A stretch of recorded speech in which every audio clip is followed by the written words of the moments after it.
I'm going to share something with you that's sort of vulnerable. I'm working on a thing. I'm going to take you to databases A to Z. I want you to use Google Advanced like you'll be using a couple of times, and there's a reason I want you to use it.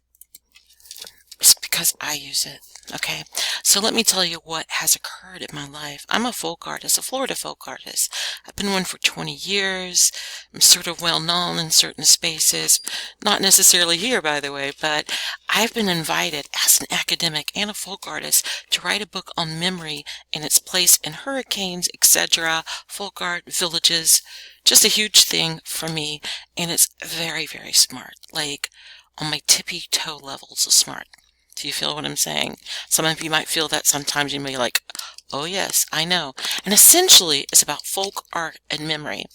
Now, this week, I'm going to have you do something like look for Facebook, Instagram, or Twitter, which is really X, and find something on social media. But upcoming, I'll also have you look for something that is in a .org, a .mil, a .edu, or something like that.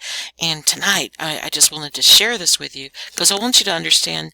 I think a lot of you, when we did that research rabbit hole piece, we all realized we kind of have been using research in different ways, in intense ways, for some time. So I'm going to put in .org.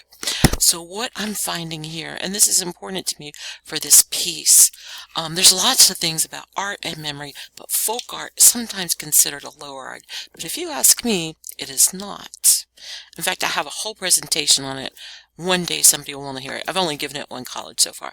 So this talks about memory vessels, about memory formation, intercultural exchange. I might look at this as a general blog post, but it's from a Decorative Arts Trust. Now this is about a memory jug. What I'm working on is art, signs, mermaids, and things of that nature. I'm not quite doing this. So this is talking about Kentucky Art Center, about her folk art paintings reflecting the disappearing scenes of the South.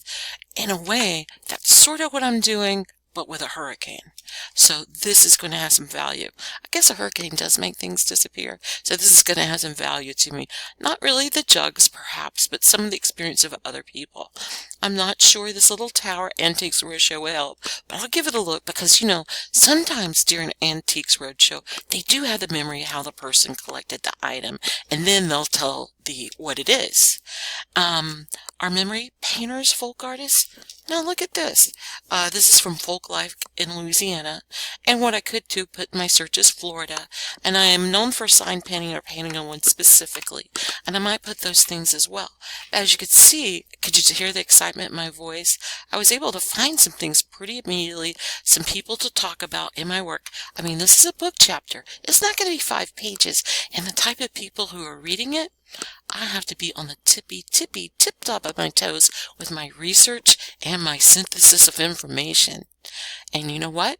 I honestly am as scared as you are, some of you, when you approach my assignments. So understand I feel you.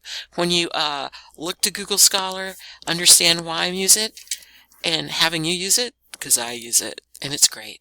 So have a good day. This is Rhonda, your librarian.